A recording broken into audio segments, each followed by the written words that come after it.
On February 4th, 1987, a concerned citizen placed a call to the Tallahassee Police Department. The woman had been walking her dog at Myers Park that afternoon and spotted something that troubled her. Playing on the playground were 6 young children, varying in age from 3 to 6 years old. They were later identified in court records as Honeybee, John, Franklin, BB, Max, and Mary. The kids were dirty, unkempt, and looked almost feral. And maybe, had they been with their mothers, the concerned citizen would have looked at the children with some sympathy and at their mothers with disdain for their children's appearance. But the mothers weren't around. In fact, there were no women around at all. Instead, the children were supervised by 2 well-dressed men in suits, who were operating out of a blue 1980 Dodge van with Virginia license plates. This, in the late 1980s, was very unusual and a cause for great concern. When the police arrived, they found the children in a state that also disturbed them. The children were covered in bug bites, they weren't wearing any underwear, and they smelled as if they hadn't bathed in days. The children were apprehensive around the police, and only the oldest, Mary, spoke with the officers. Mary stated that their parents were in Washington, D.C., and they had not seen them since Christmas. She claimed that it was a game and that they were being weaned off their mothers. The police asked Mary what the rules of the game were, and she explained that the only rules to the game were to do what the game caller said. In recent years, news media has begun to reevaluate and deconstruct the Satanic Panic, a bout of mass hysteria that afflicted the United States for over a decade. But what if it wasn't just hysteria? What if some of it was true? Ritual Rewind brings you into the darkest corners of the 1980s, uncovering the crimes, conspiracies, and occult fears that shaped a generation. Tonight, we rewind it back to 1987 and dive into the story of Washington, D.C.-based murderous child sex cult known as the Finders, and their connection with the CIA and the cover-up that's still being denied today. But is there a broader connection to Jeffrey Epstein, the Franklin scandal, or was it all just a big misunderstanding? It's the case of the Devil and the Finders. I'm your host, Drew, and you're listening to The Ritual Rewind.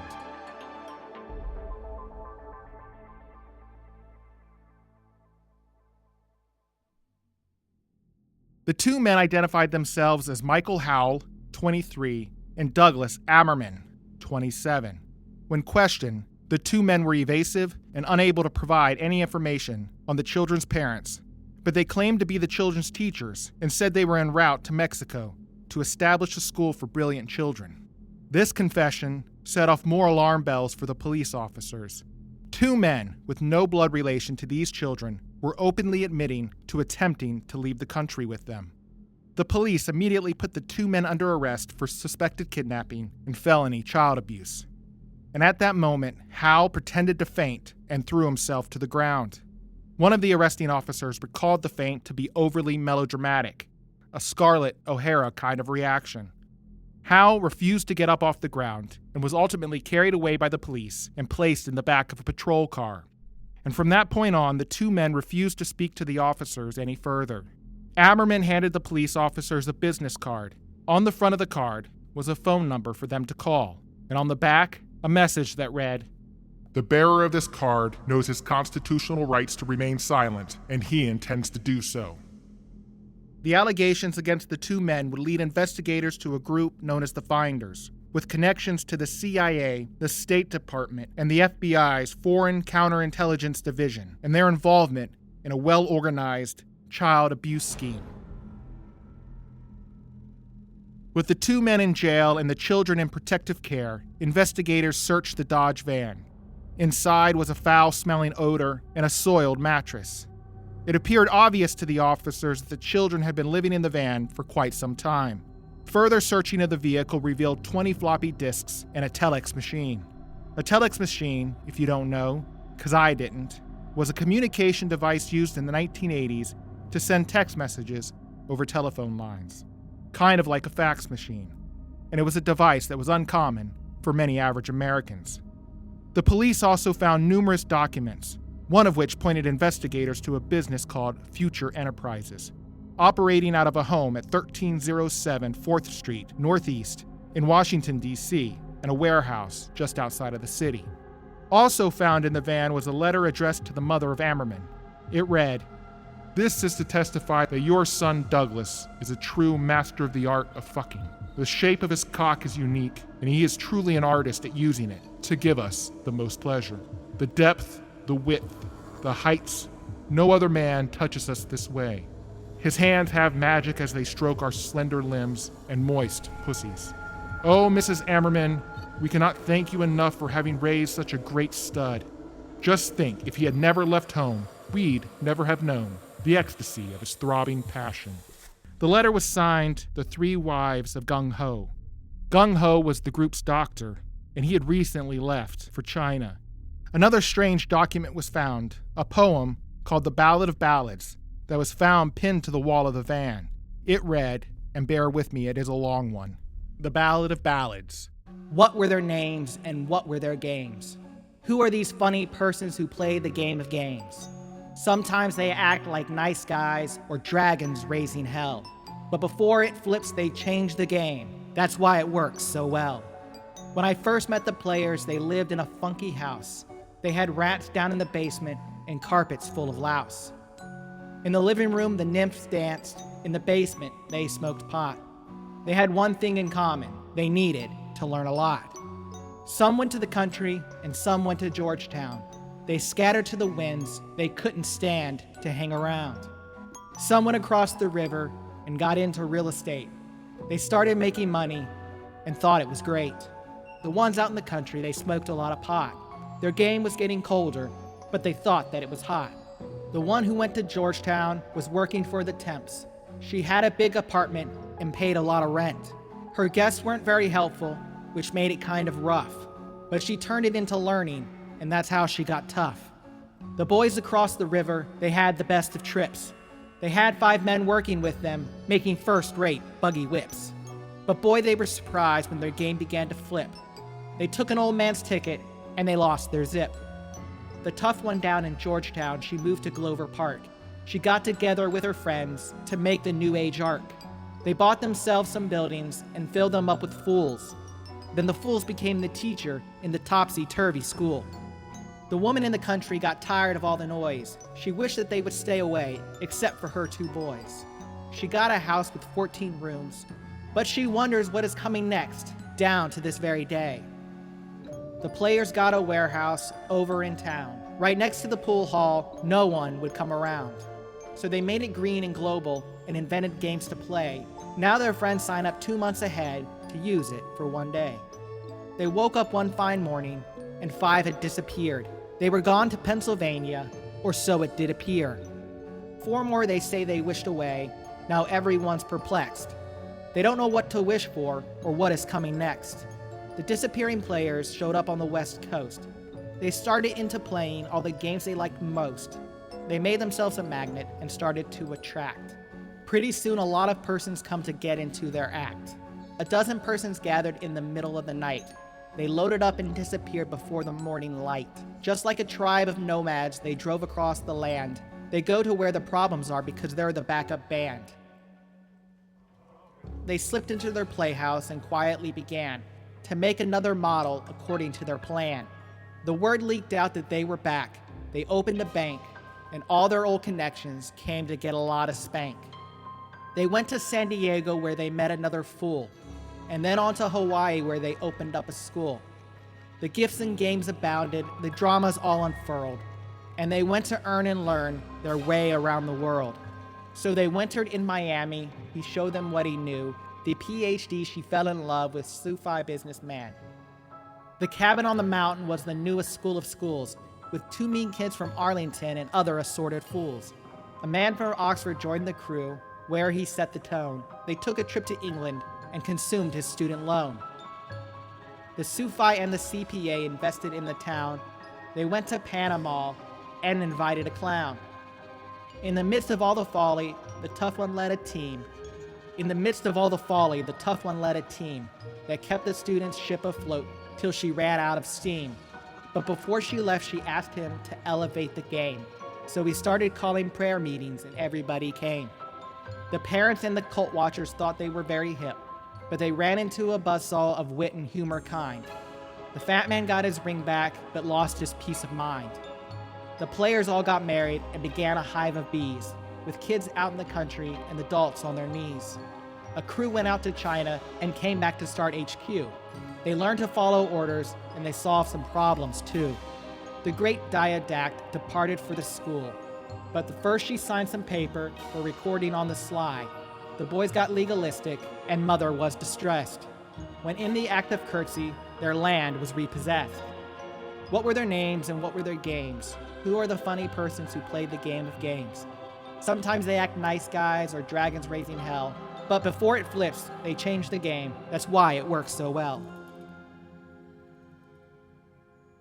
All the documents found in the van had the acronym RTGIAD stamped across every page.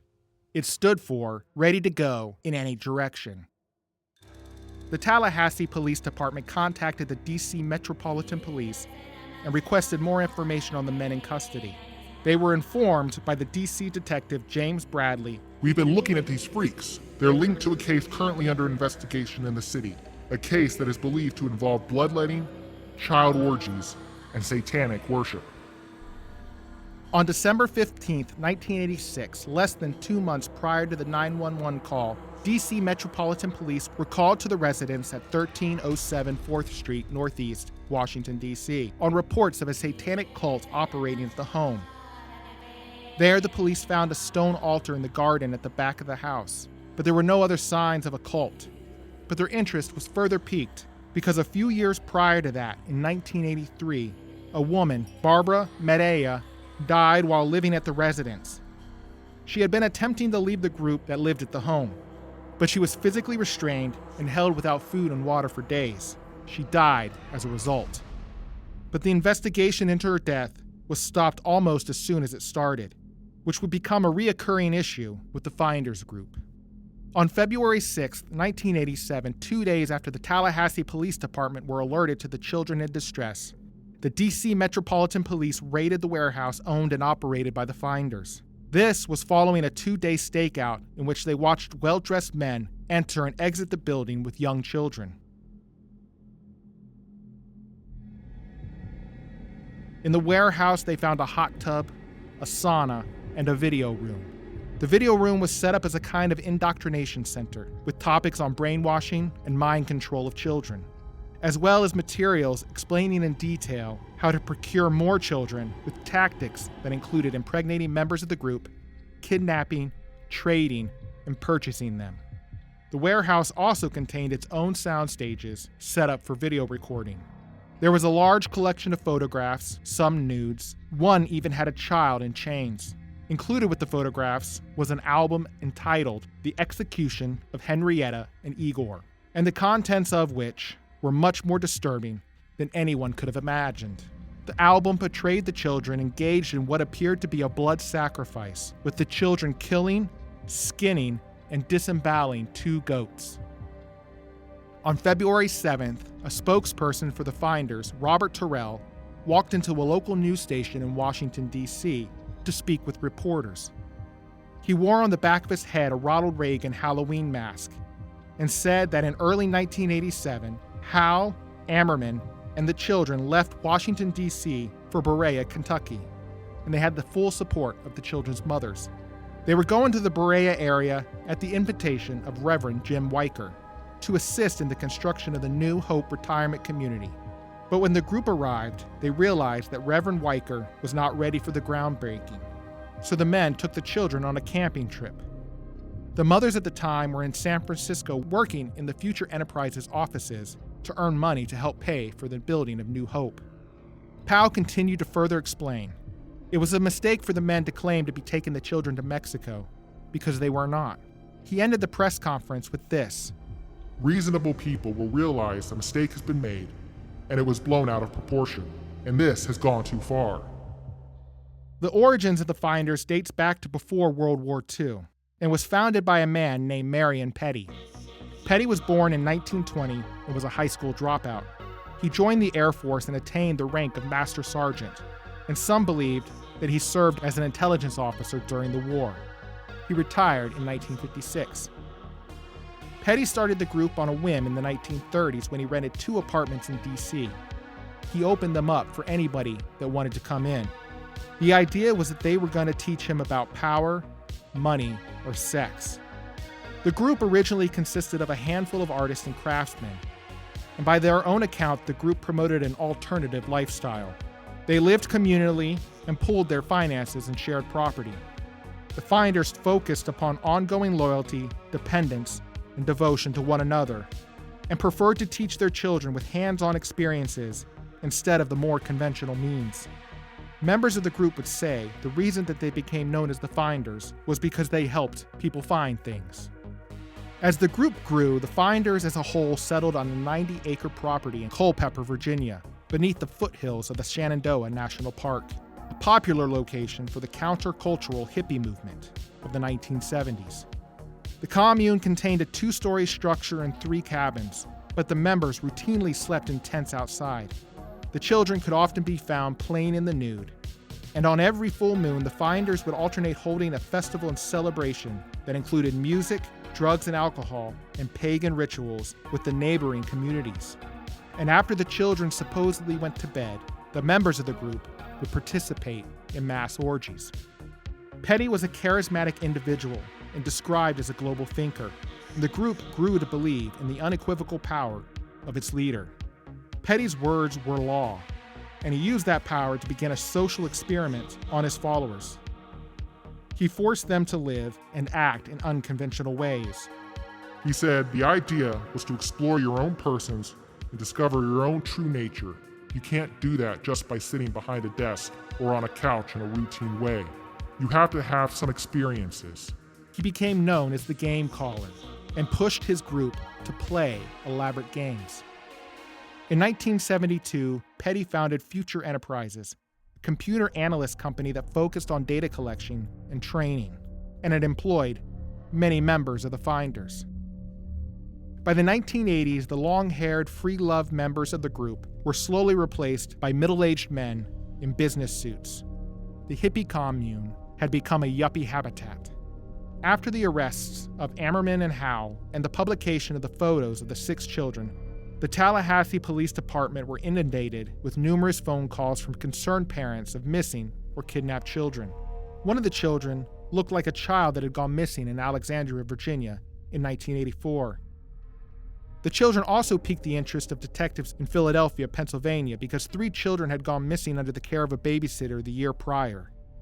However, no link was found between the missing children and the ones taken into custody in Tallahassee. At the time of the investigation, there was a report of a classified ad placed in a newspaper in Albuquerque, New Mexico.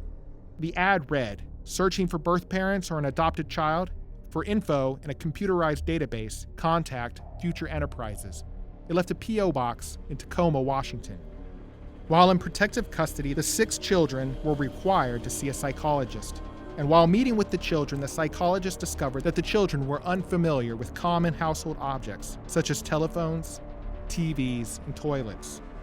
When questioned about their journey, the kids stated that they did not know where they were going, but they said that they stayed in many different places, at the request of the game caller.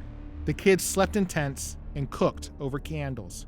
Intrigued by the idea of the game caller, the psychologist asked the children what kind of games that they played. Mary responded that it was whatever the game caller had decided, but she recalled a few games that they had played before. At home, they would get into a closet, put on black robes, and make monster noises. Other times, the children would be required to strip a man of his clothes and search his pockets for money. The psychologist asked if the children had suffered abuse, but the question ceased when Mary became agitated and evasive. A doctor's examination could neither confirm nor deny that the children had been sexually abused. In a joint statement, the mothers said, "We're different from Mr. and Mrs. America next door, but we love our children and we're trying to lead a healthy and happy life. And this incredible barrage of attention and negativity towards us is really an awful feeling." Powell added, "The children are raised in a manner desired by their mothers. And after the children are weaned from their mothers, the adults take turns in raising the children. The goal is to provide a healthy environment for the children to grow." As the Metropolitan Police Department was investigating the cult, detectives spoke with representatives from the State Department, asking if their investigation was stepping on anyone's toes.